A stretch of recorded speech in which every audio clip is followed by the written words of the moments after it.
Salut tout le monde, je vous retrouve aujourd'hui dans cette vidéo puisque, ça y est, nous sommes 15 000 abonnés sur la chaîne YouTube.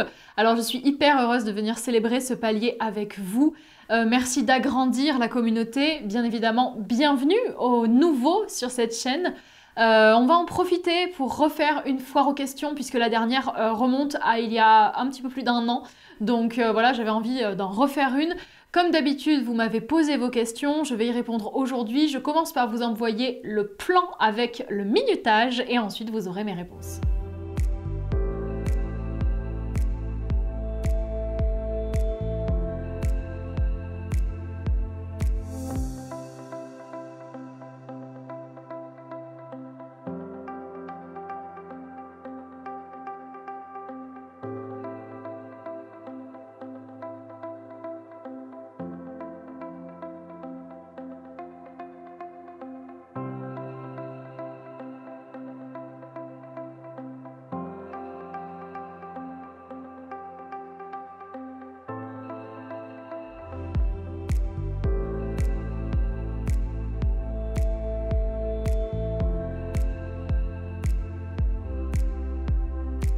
Par quoi débuter le travail à pied?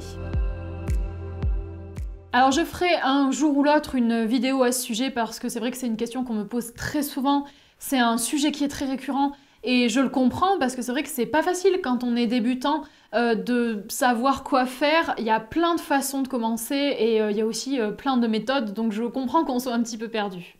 La première chose, ce serait à mon sens de commencer par des exercices de contrôle des pieds. C'est-à-dire commencer à contrôler le corps du cheval pour une question de sécurité, pour vous mettre en sécurité vous, mais aussi pour mettre en sécurité le cheval. Et ça passe déjà par le désengagement. Moi, je sais que c'est quand même en général l'exercice que j'installe un petit peu en premier parce que le désengagement, il sert voilà, à gérer le moteur et notamment à vous mettre à l'abri des postérieurs si jamais il y a un problème. Donc ça, c'est hyper important. J'ai fait une vidéo sur le désengagement, donc si jamais vous voulez en savoir plus, je vous invite à vous y référer. Et puis sinon, à part le désengagement, alors en général, j'installe le reculé très rapidement, mais pas pour tous les chevaux. En général, j'installe le reculé très rapidement pour les chevaux qui sont un petit peu invasifs, qui sont quand même la majorité des chevaux que j'ai l'occasion de rencontrer dans ma vie de tous les jours. Donc voilà, si j'ai un cheval qui est un petit peu proche, un peu collant, qui a tendance à venir, je vais mettre le reculé très rapidement, aussi pour une question de sécurité.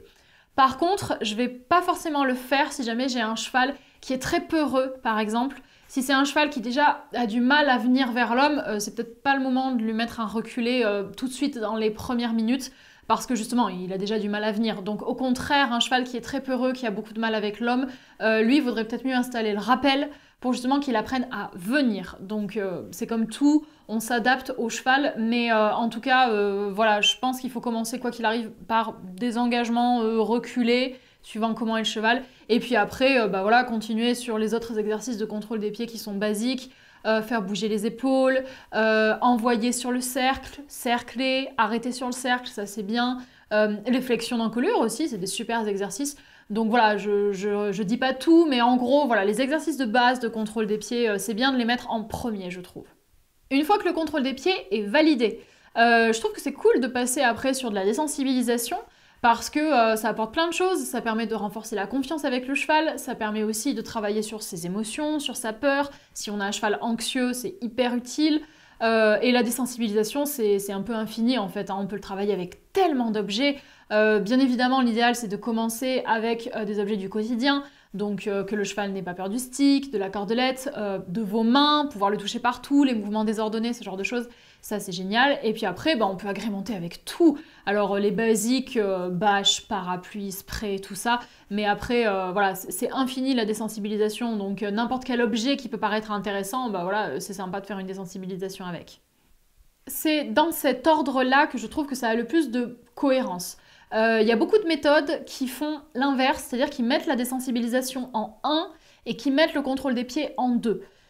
Personnellement, c'est pas quelque chose que j'aime beaucoup parce que je trouve que si jamais le cheval panique pendant la désensibilisation et qu'on n'a pas installé le contrôle des pieds avant, on peut se mettre en danger, c'est pas toujours idéal. Donc personnellement, je suis vraiment en faveur de mettre le contrôle des pieds d'abord et une fois qu'on a le contrôle des pieds, après on installe la désensibilisation. Mais ça, de toute façon, cette histoire d'ordre, j'aurai l'occasion de vous en reparler parce que j'aimerais faire une vidéo spéciale à propos de cette réflexion. Parce que c'est pareil, si les méthodes mettent désensibilisation en 1 et contrôle des pieds en 2, c'est logique aussi. Donc on aura l'occasion d'en reparler, je vais pas m'étaler là-dessus pour l'instant, mais en tout cas, de mon avis personnel, je pense que c'est contrôle des pieds d'abord et désensibilisation ensuite. Et du coup, en numéro 3, une fois que vous avez un contrôle des pieds qui est OK et une désensibilisation qui est OK, là, enrichissez, hein, y a plein de choses hyper intéressantes avec lesquelles on peut agrémenter, mettre des passages étroits, combiner les exercices entre eux. Le tout, c'est d'essayer d'apporter un petit peu du fun quand on sait que le contrôle, c'est OK et la confiance, c'est OK. Donc voilà, en gros, ma réponse à cette question, c'est très schématisé, hein, parce que voilà, c'est histoire de donner une réponse. Bien évidemment, c'est pas aussi simple que ça, il faut aussi adapter en fonction du cavalier qu'on a, du cheval qu'on a. Et puis c'est pareil, là je donne un modèle, mais c'est applicable en une séance comme c'est applicable en 15 en fait. Et puis c'est pareil, il faut pas attendre d'avoir un contrôle des pieds parfait pour commencer de la désensibilisation, sinon on commencerait jamais de la désensibilisation. Donc le tout c'est d'équilibrer et puis surtout de faire les choses au feeling quoi. Si vous commencez de la désensibilisation et que vous voyez que vous avez un cheval qui commence à fuir et que ça va pas, repassez sur du contrôle des pieds. Et si vous avez un super contrôle des pieds, allez sur de la désensibilisation. Enfin, je pense qu'il faut aussi s'adapter. Mais en tout cas, voilà, ça donne une idée de la ligne directrice qui, je pense, est pas mal pour quelqu'un qui veut débuter. Des conseils pour l'envoi sur le cercle. Alors ça tombe bien, j'ai fait une série de publications sur Facebook et sur Instagram pour justement vous donner des conseils pour l'envoi sur le cercle. Parce que c'est vrai que c'est une question qu'on me pose hyper souvent et je vois qu'il y a plein de gens qui ont des difficultés avec cet exercice-là. Donc je vous mets les liens dans la barre d'infos de ces publications-là. Pour autant, bon, comme on est sur la vidéo, je vais vous les résumer rapidement, que vous ayez quelques conseils. Donc du coup, c'est des publications que j'ai fait sur les réseaux sociaux où j'avais donné 5 conseils, donc je vais les passer en revue rapidement. Le premier que j'avais cité, c'était la distance. Quand vous envoyez vos chevaux sur les cercles, essayez de les avoir loin. Parce que si vous avez un cheval qui est collé à 30 cm de vous, c'est sûr que ce sera trop compliqué de partir. Donc déjà, reculez-les avec le recul à distance, donc le yo-yo Parelli, mettez-les à quelques mètres, que vous ayez un petit peu de large devant vous, et là, faites votre envoyé, et déjà là, ce sera mieux pour tout le monde, vous vous verrez mieux avec le cheval, vous vous comprendrez mieux avec le cheval, donc la distance, c'est une super aide pour réussir ces cercles un petit peu mieux. Ensuite, en deuxième, faites attention à vos pieds. Je vois énormément de cavaliers qui ont tendance à reculer lorsqu'ils envoient leur cheval en cercle. Or, c'est contradictoire parce que si vous reculez, ça veut dire que vous aspirez le cheval, que vous lui demandez de venir vers vous, et à l'inverse, vous lui demandez de partir en cercle. Donc, c'est normal qu'il y ait confusion. Du coup, essayez quand vous envoyez vos chevaux sur le cercle d'avoir des pieds qui sont ancrés, qui ne bougent pas.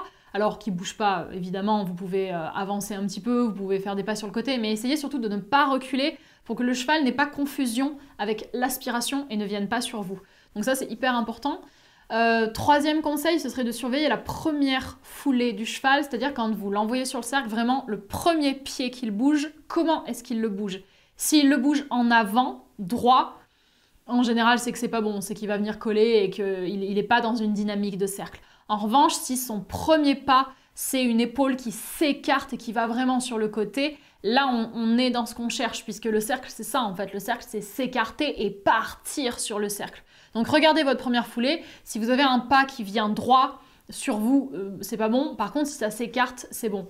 Donc si jamais vous sentez que vous avez une première foulée qui est pas bonne, faites reculer et réessayez jusqu'à ce que le cheval ouvre l'épaule et vraiment aille chercher quelque chose dans la distance.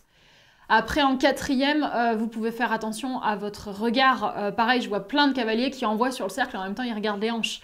Donc c'est pareil, c'est contradictoire. On me dit très souvent à cheval, regardez là où vous avez envie d'aller, mais en fait c'est exactement la même chose à pied. Si j'envoie mon cheval en cercle, mettez l'intention et le regard là où vous l'envoyez et vous verrez que tout de suite ce sera beaucoup plus clair pour le cheval et il n'y aura pas de confusion éventuellement avec un désengagement ou un déplacement latéral ou un truc comme ça. Si vous regardez vraiment dans la direction, ça ira tout de suite mieux.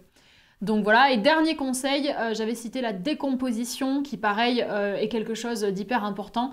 C'est-à-dire que si vous avez des difficultés sur le cercle, oubliez le cercle en fait. Et reprenez étape par étape. C'est-à-dire que votre cheval est en face de vous et on va se dire qu'on va faire la demande et que ce qu'on veut c'est peut-être juste une épaule qui s'ouvre, juste un pas et on arrête et on cède. Et petit à petit, on refait et au début on va avoir juste un pas et puis 2 et puis 3 et puis petit à petit on va construire un cercle. Et pareil, si votre cheval n'arrive pas à tenir le cercle, c'est la même chose. C'est pas grave, vous renvoyez. Mais ne vous dites pas, si vous avez des difficultés sur le cercle, qu'il faut envoyer, faire un tour au pas, et ça sera trop. Donc n'hésitez pas à décomposer. La décomposition, c'est vraiment une super clé pour progresser. Donc voilà, en gros, les 5 conseils que j'avais donnés. Je vous l'ai dit, les liens sont dans la barre d'infos si vous voulez les avoir à l'écrit et un petit peu plus dans le détail. Donc voilà, n'hésitez pas à les regarder. Je pense qu'il y aura quand même une vidéo qui viendra à ce sujet parce que voilà, je les ai mis à l'écrit les conseils. Là, je vous les ai dit rapidement, mais il faudrait que j'en fasse une vidéo parce qu'il y a quand même beaucoup de gens qui me demandent voilà, des conseils à ce sujet. Donc ça viendra sûrement. Mais en attendant, voilà, ça vous fait déjà une réponse ici. Comment cercler sans que le cheval soit à l'extérieur? Alors, un cheval qui est à l'extérieur du cercle, ça veut dire du coup un cheval qui regarde vers l'extérieur, donc pas vers le cavalier. Et du coup, en général, ça traduit quand même un cheval qui est dans une certaine fuite. Alors, il y a plein de raisons pour lesquelles le cheval peut faire ça. Il y a aussi plein d'exercices qui peuvent aider. Je pense déjà qu'il faut quand même se poser les bonnes questions. Pourquoi est-ce que le cheval est à l'extérieur du cercle? Parce que forcément, suivant la motivation qu'il a à aller à l'extérieur, on ne va pas réagir de la même façon pour venir le ramener. Est-ce que c'est un problème d'intérêt? Est-ce que c'est un problème de confort? Est-ce que c'est peut-être juste un problème de compréhension? Il faut déjà essayer de comprendre pourquoi il fait ça. Ensuite, si je peux donner quelques conseils, déjà, en général, un cheval qui est à l'extérieur, c'est un cheval qui a tendance à tirer. Donc si jamais il tire, essayez de rééduquer au fait de céder au licol. Déjà, c'est bien pour que justement il arrête de tirer et qu'il ait cette envie d'être un petit peu plus vers vous à l'intérieur. Et puis après, y a plein d'exercices. Déjà, la flexion latérale, en général, ça aide beaucoup. Donc que le cheval sache donner la tête sur le côté, puisque du coup, il saura la donner vers vous. Et puis c'est ce qui vous aidera après à construire une incurvation sur le cercle. On a besoin de la flexion pour ça. Donc c'est intéressant. Et puis après, je sais que personnellement, le travail à l'épaule, ça m'a quand même beaucoup aidé, c'est-à-dire à pied, qu'il est donc le pli vers vous, mais l'épaule qui va à l'extérieur. Ça lui apprend en fait voilà, à avoir cette intention vers vous, et pourtant le corps qui va ailleurs, ça c'est un super boulot pour justement apprendre au cheval déjà à se tenir, d'un point de vue équilibre, c'est hyper intéressant, et je trouve que ça aide aussi sur le cercle. Et puis après, il y a le désengagement aussi, qui est bien, si vous voyez que vous avez un cheval voilà, qui est sans arrêt à l'extérieur, de désengager juste un tout petit peu, histoire de récupérer l'attention, et tout de suite, hop, de repartir sur le cercle. C'est bien pour, voilà, piquer un petit peu la connexion, que le cheval revienne, et on renvoie, et ça permet de ramener un petit peu, sans avoir à se servir vraiment de la longe. Et puis, il y a le déplacement latéral aussi par aspiration qui peut aider. Je sais que j'avais le problème avec ma ponette Chanel qui était beaucoup à l'extérieur du cercle. Elle l'est encore. Et le déplacement latéral par aspiration nous a aidé. C'est-à-dire que sur le cercle, quand je voyais qu'elle était vraiment à l'extérieur, je demandais par aspiration un petit peu d'épaule, un petit peu de latéral. Ça m'aidait à la rééquilibrer. Et puis après, on repartait sur le cercle. Donc voilà, ça peut être quelques pistes qui peuvent vous aider à redresser vos chevaux et à faire qu'ils soient plus avec vous à l'intérieur du cercle et qu'ils arrêtent de regarder l'environnement. Mais comme je l'ai dit tout à l'heure, je pense que la première chose à faire, c'est vraiment de comprendre pourquoi le cheval fait ça. Et là, en général, ça va vous ouvrir vraiment des solutions plus facilement. Comment réagir face à une ruade ? Alors pareil, hein, c'est un sujet hyper complet, j'aimerais bien vous faire une vidéo là-dessus, il faudrait que je trouve le temps parce qu'il y a plein de choses à dire et puis c'est hyper intéressant comme sujet. Je vais essayer quand même de vous faire une réponse rapide histoire de vous donner un avis. Déjà personnellement, je fais une différence entre le travail en liberté et le travail en main et je gère pas tout à fait les ruades de la même manière suivant ces deux cas. Si jamais je suis sur du travail en liberté, en général, ça veut dire que j'ai plus de distance ou en tout cas que j'ai plus de facilité à amener de la distance parce que le cheval peut s'éloigner, il n'y a pas de longe qui le retient. Là, en général, sur le travail en liberté, je m'en fiche un petit peu des ruades. Alors, ça dépend si ça remet en cause mon contrôle des pieds. Par exemple, le cheval est à main droite. Si jamais il met des ruades pour passer à main gauche, non, je veux quand même qu'il respecte le cadre. Donc si je lui ai dit d'aller à main droite, il faut qu'il y reste. Après, s'il fait des ruades ou pas, ça me dérange pas tellement. Je fais attention à l'exubérance. Une petite ruade de temps en temps, ça m'embête pas. Après, si c'est vraiment systématique, bon, il faut aussi que le cheval sache que quand on est ensemble, voilà, il y a quand même des règles, donc j'y fais attention. Pour autant, je suis quand même assez tolérante sur la ruade. Si jamais le cheval est trop proche de moi, là je vais le faire bouger, qu'il comprenne que bon, il n'a pas à faire ça proche de moi. Par contre, tant qu'il est à distance, honnêtement, en général, je laisse faire, je m'en fiche. Par contre, je vais quand même noter l'intention de la ruade. Si c'est des ruades de gaieté, le cheval est content, ça m'embête pas du tout, il peut le faire, il n'y a pas de problème. Si je vois que c'est des ruades de colère, que c'est vraiment adressé à moi, je vais rien dire si c'est à distance. Par contre, moi, je vais le noter dans ma séance pour faire en sorte que ça diminue, parce que j'ai pas envie de garder un cheval énervé. Après, dans le cas où je suis en main, là c'est un petit peu différent. En général, qui dit en main dit plus de proximité, parce que du coup il y a quand même la longe entre nous. Donc en général, en main, j'autorise pas trop les ruades parce que je trouve ça plus dangereux qu'en liberté. Mais honnêtement, c'est très rare que j'en ai en main. Autant en liberté, j'en ai assez souvent, notamment quand je mets un petit peu d'énergie, c'est vrai que ça peut arriver facilement. Autant en main, c'est vraiment rare que j'ai des ruades. Mais si jamais j'en ai, voilà, j'aime pas trop, donc ce que je vais faire en général, c'est que je vais désengager et tout de suite continuer sur mon exercice. Par contre, je vais pas faire de pause pour pas que le cheval associe ça à un éventuel confort ou à une récompense ou à... Je vais juste désengager pour reprendre le contrôle des pieds, pour me remettre en sécurité et tout de suite repartir sur l'exercice qu'on était en train de faire. Et en général, voilà, c'est assez rare que j'en ai en main. Je ne vais sanctionner, que ce soit en main ou en liberté, je ne vais sanctionner que si c'est dangereux. Typiquement, le cheval qui met la ruade vraiment proche de moi, qui essaye de me toucher, là par contre je vais vraiment sanctionner parce que c'est dangereux tout simplement et que j'ai envie de sauver ma peau. Mais c'est tout. Après, les ruades, voilà, c'est comme tout, c'est comme on disait sur la question précédente, je pense qu'il faut déjà comprendre pourquoi le cheval rue. S'il rue parce qu'il est content, voilà, ça me pose pas trop de problème. Il y a des limites, c'est pareil, un cheval qui rue parce qu'il est heureux mais qui rue 250 000 fois dans la séance, bon, au bout d'un moment, il faut peut-être s'arrêter un petit peu. Si les ruades sont trop fortes ou trop fréquentes, je pense quand même qu'il y a un problème. Un cheval n'a pas à ruer excessivement. Donc il faut y faire attention. Après, ça vient aussi avec l'expérience. Je sais qu'au début, moi, dès que j'avais une ruade, j'étais perdue. Je me disais, est-ce qu'il faut que je sanctionne ou que je sanctionne pas, ou que j'éloigne pas, est-ce que c'est dangereux ou pas? Et puis, en fait, avec les années, j'ai appris à lire les comportements et aujourd'hui, je sais parfaitement si une ruade est positive ou négative chez un cheval et ça s'apprend, ça vient avec le temps et puis voilà, vous apprendrez à reconnaître les intentions des ruades. C'est un apprentissage comme un autre. Que penses-tu de la liberté en extérieur? Alors on m'a posé cette question parce que c'est vrai qu'on voit de plus en plus de cavaliers, notamment sur les réseaux sociaux, qui partent en balade en liberté en extérieur. Donc pour recontextualiser un petit peu pour ceux qui auraient du mal à situer, c'est donc de partir en balade, que ce soit à pied ou monté, avec un cheval en liberté. Donc pas de filet, pas de licol, pas de longe, voilà, juste le cheval est en liberté. Du coup, je vais vous parler uniquement de mon cas personnel et de mon avis personnel. Après, chacun est libre de faire comme il veut. Mais pour moi, personnellement, c'est non.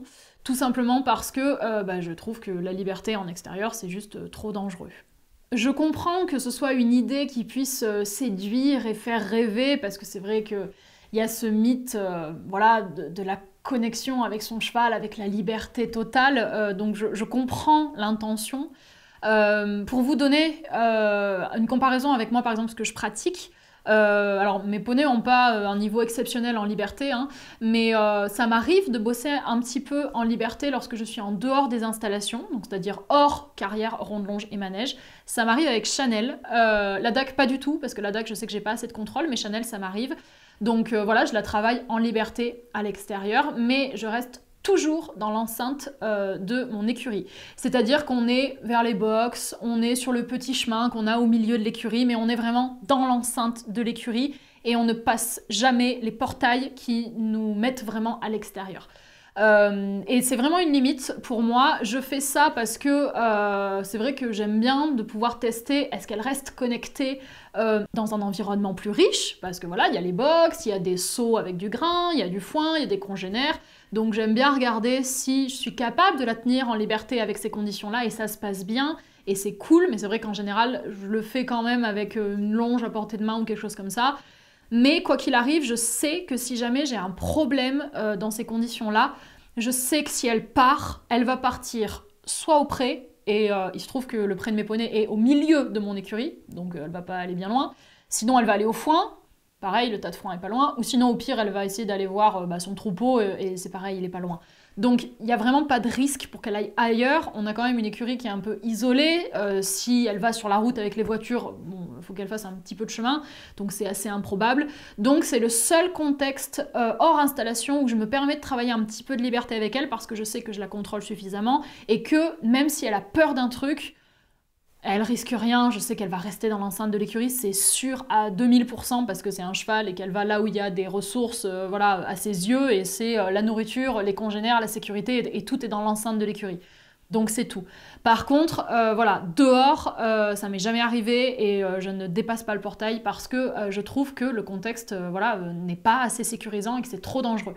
Après, si on parle de travailler dehors avec un contexte sécurisant, c'est-à-dire quand même avec un périmètre qui est un peu clôturé, où le cheval peut pas vraiment sortir, là c'est autre chose, pourquoi pas, mais vraiment la vraie liberté sur les chemins où le cheval peut aller n'importe où s'il a peur d'un truc, ça c'est pas quelque chose qui me plaît.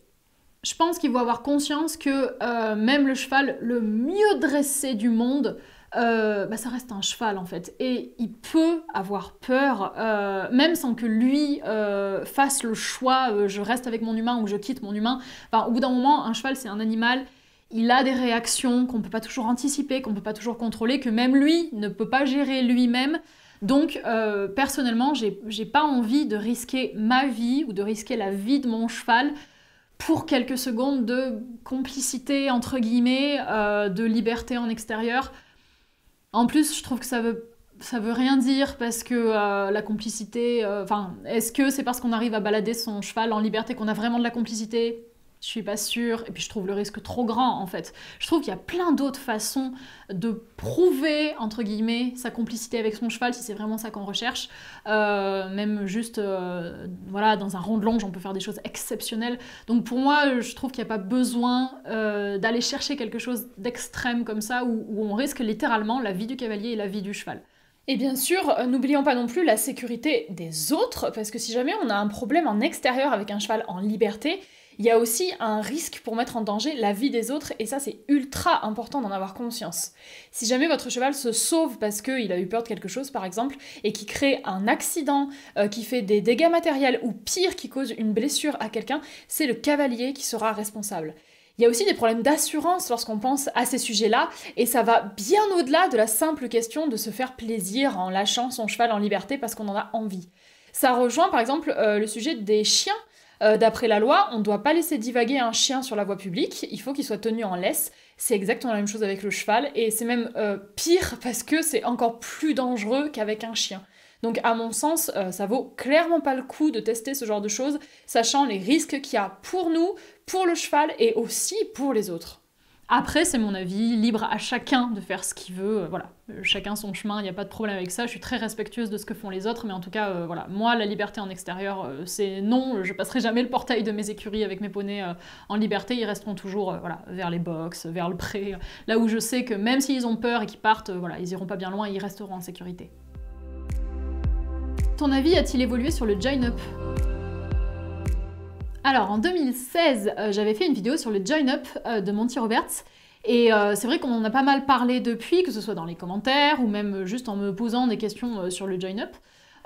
Aujourd'hui, c'est vrai que mon avis a énormément évolué, et d'ailleurs il a évolué depuis longtemps, puisqu'en fait, donc j'ai fait cette vidéo en 2016, et j'ai arrêté de me servir de cette méthode quelques mois après que j'ai fait la vidéo. Ma pratique a été à peu près en 2015, c'est là que j'ai découvert le join-up, et j'en ai fait pas mal avec mes poneys, donc c'est en 2015 que j'en ai fait le plus.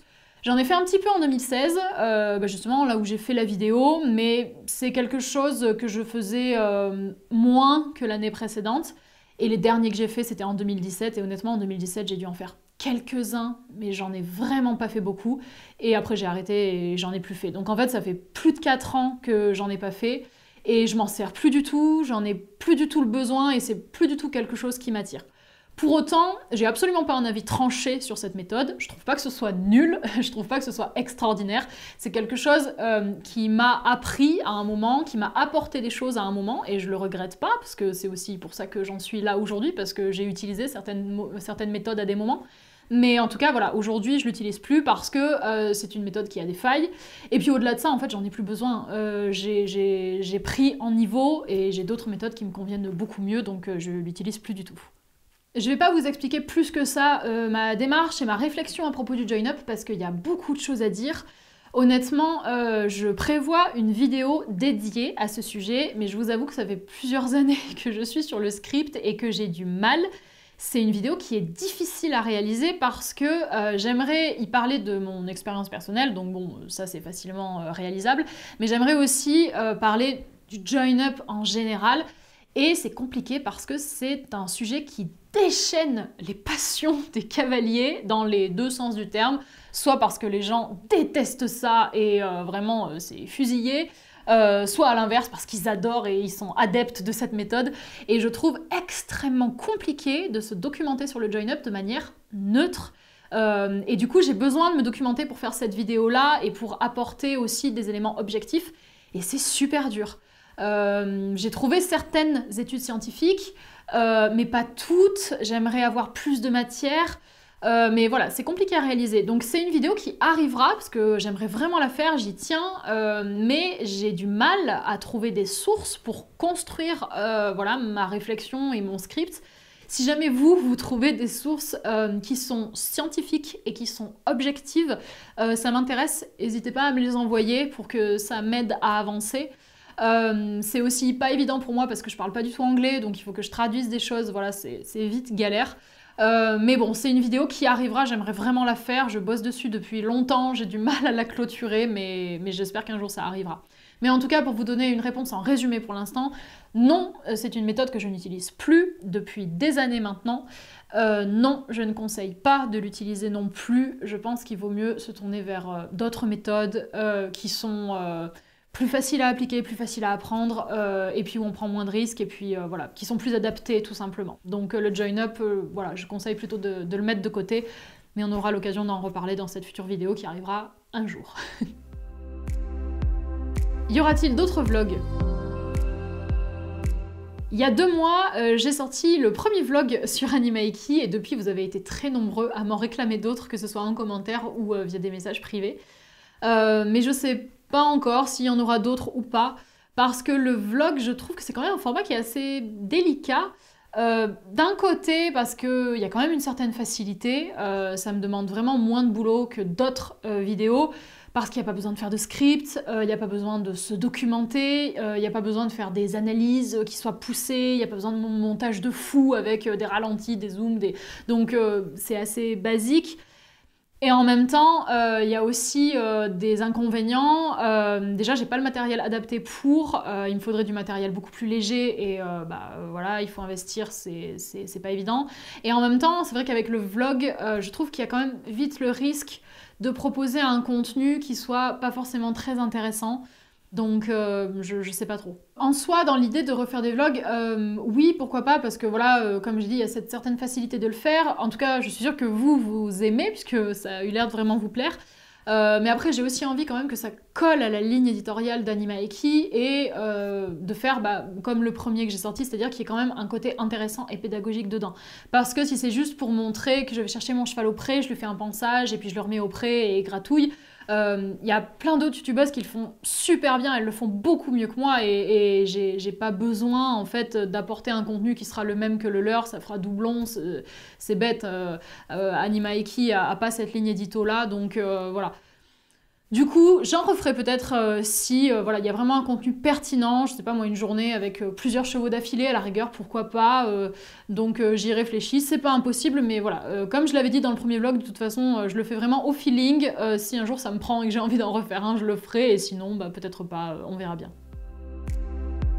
Le type de vidéo que tu préfères tourner ?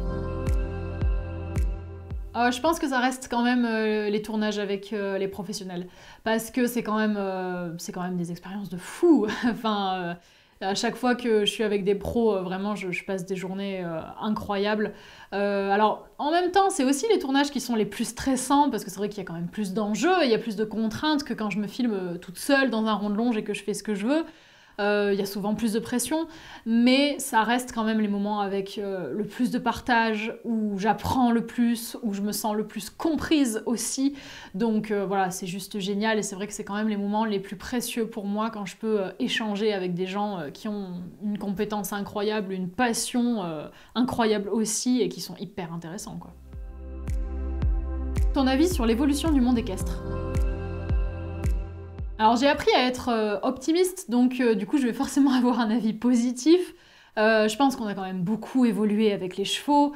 Un exemple tout simple, aujourd'hui, si vous voyez un cheval se prendre une raclée sur un terrain de concours, c'est plus toléré. C'est-à-dire qu'aujourd'hui ça dérange, c'est pas normal. Et tant mieux. Alors qu'il y a quelques années en arrière, c'était normal.